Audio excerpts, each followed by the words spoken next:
Hi, I'm Dr. Shelly Singh. I'm Senior Consultant Obstetrics and Gynecology at Rosewalk Healthcare. So today, we're taking up a topic which is a burning topic these days, COVID vaccination in pregnancy and breastfeeding moms. So every day we get at least 8 to 10 queries regarding this. I thought let me just clarify some of the doubts which have been raised, and instead of making a boring presentation, I thought I'll just clarify some of the questions that have been asked, and let's see if we are able to clarify some of the doubts that you do have. So the first question that someone had asked was, can expecting women get vaccinated?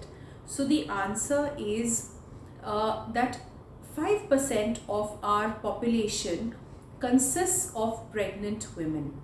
However, we have two vaccines, Covaxin and Covishield, but the government of India has not recommended vaccination for pregnant girls because we do not have any safety studies which have been carried out. So there are no trials which have been carried out for pregnant women. We don't know how the vaccine is actually going to affect the baby in the womb. So that's the reason we are not recommending it currently for pregnant girls, even though there is a strong recommendation from the Federation of Obstetrical and Gynecological Societies of India, as well as by the Technical Advisory Group on Immunization, who have said that it should be good for pregnant girls. But currently, since we do not have safety data that is available, currently it's not recommended for pregnancy. The second question that someone had asked was, is it safe to get vaccination during or after a pregnancy? So the answer is during pregnancy, definitely no, like I just told you. But after pregnancy, which means that once you're breastfeeding your baby, or if there has been a termination of pregnancy, for whatever reason, we do recommend COVID vaccination. So from May 19th, the government of India has agreed to push for vaccination for breastfeeding moms because the benefits are far going to outweigh the risks of COVID vaccine. One important thing to be noted here is that, some of us also keep asking that this is allowed in the US, the UK, etc. Why is it not allowed here? The answer is that US, UK and places like the EU as well as Australia do have vaccines which are mRNA vaccines like the Pfizer and the Moderna vaccines. So they are allowing pregnant girls also to get vaccinated. That's not the case in India. So that's the reason we are not allowing pregnant girls to get vaccinated, just because we don't have safety profile. But let's see how it goes over the next few months. So someone had asked this question that since immunity is low during or after pregnancy, how likely is one to get COVID after vaccination? So the answer is yes, we do definitely see that immunization is important, but the immunity also goes down in pregnancy, as we all know. Post vaccination, we do not expect to get COVID, even though the immunity may be low in pregnancy. So immunization in fact is something which is going to protect us from the very grave effects of COVID. So we definitely say that one will not get COVID after vaccination. Some cases of breakthrough COVID infection post vaccination have been seen, but most of the cases are very mild in that case and severe disease will be avoided. But that is not because of the vaccination. That is just because sometimes one catches COVID because of a high viral load even after vaccination. Will vaccination harm the baby while breastfeeding? So that's a very pertinent question. The answer is no.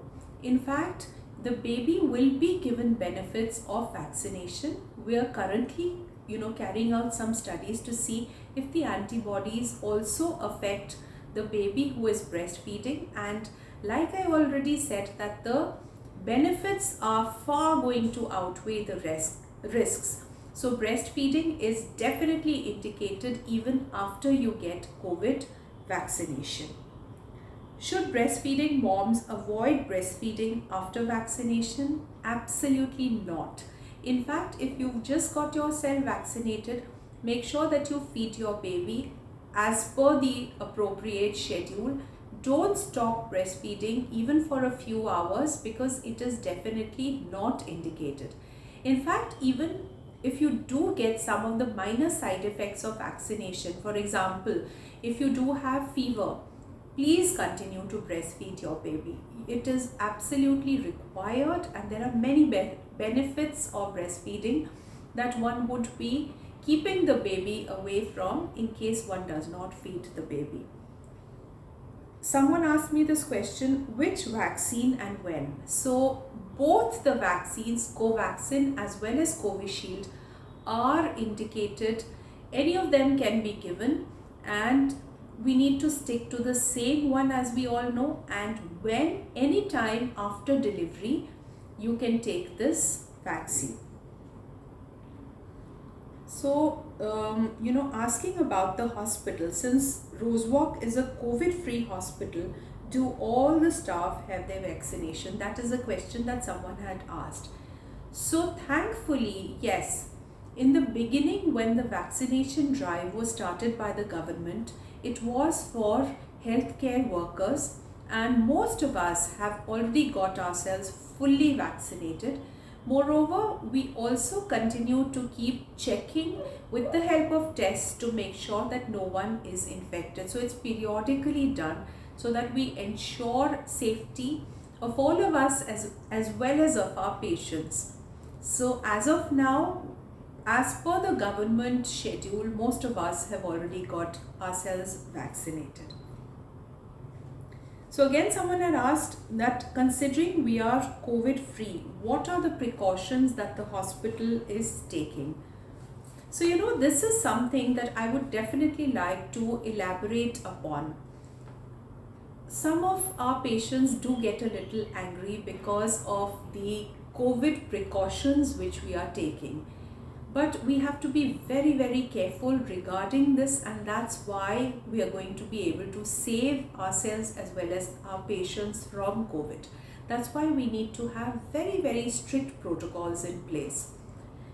So starting from the OPD itself, the first thing that is done is that we just take a brief history to find out the COVID status and to find out if the patient has any flu-like symptoms. We also check the temperature at the very door itself. After that, we also have a very strict attendant policy. So which means that, we in the OPD, since it's a basement OPD, we are not even allowing attendants or husbands to come down with the patient unless the patient is not able to understand the language, or unless the consultant really wants to tell something significant to the husband. So where required, of course, the husband and attendants are being called. Otherwise, it is the pregnant girl or the patient herself who is being seen in the OPD. Apart from that, we are scheduling it according to time slots so that there is no overcrowding that is happening. We do ensure that everyone is doubly masked up, and we also ensure that there will be physical distancing which is maintained when the patients are sitting in the OPD. Apart from that, like I said, we are ensuring that our staff does not have the infection, and we are regularly screening our staff as well. Sanitization of the OPD chambers, of the lifts, etc. is happening. So that goes for the OPD. Even where we are considering admissions, it is mandatory that we get the RT-PCR test done for the patient as well as her attendant. For deliveries, it is important that there is only one attendant who is allowed, and we always say that this attendant must not change. So even though it takes away from the happiness of a delivery, like the old times when we had loads of attendants who were there to welcome the little one. these are unprecedented times, and these are times when we will have to be a little more careful. So that's why we allow only the husband, or we allow one attendant inside the labor room. Apart from that, OT, most of us are not allowing our attendants to be there because we want to minimize the risk to everybody in the OT. Apart from that, we are also making sure that we are using proper PPE. Now, there's also the question that just in case a patient comes in an emergency and one is not able to get the RT-PCR test done, then we do the rapid antigen test, and at the same time we send the RT-PCR test of the patient and the attendant. But we will not deny you the treatment. So we carry on the treatment using all PP and using all precautions, so that you are treated well, but at the same time we do send in the samples so that we ensure that nobody gets affected by the infection. So these are some of the ways in which we are actually trying to make Rosewalk as a COVID-free hospital. Very strict protocols that are being followed. So let's just hope and pray that things just continue in the downward vein that is going on these days, and this wave which had actually left so many of us devastated does actually come down, which is being seen of course by the number of cases which have really reduced. There's one point I would like to make definitely, that since we are not allowing pregnant patients to get the vaccine right now and it is not available for them till such time, do please carry on with your COVID appropriate behavior, which means prevention is always better than cure. Please make sure that you stay indoors. If you do not have the luxury of staying indoors, make sure that you are at least doubly masked up when you go out. Physical distancing is to be maintained. Wash your hands frequently with soap and water. Use a sanitizer wherever possible. Try and isolate yourself from any member who has flu-like symptoms or fever or gastrointestinal symptoms, or if there is someone who is even known to have COVID infection. Just make sure that you increase your immunity by taking a diet which is good in green leafy vegetables, seasonal fruits, in nuts as well as seeds, and make sure you're eating very healthy. Also make sure that you're doing some form of exercise 5 to 6 times in a week for at least half an hour to 45 minutes, because exercise also revs up our immunity and it also prevents things like depression. Some form of yoga, meditation, breathing exercises are going to take away from the stresses, and make sure that you're sleeping adequately as well. One of the advice that I give to my pregnant patients is that try and avoid the news completely, because it is something which is really freaking us out. Make sure that you stay positive.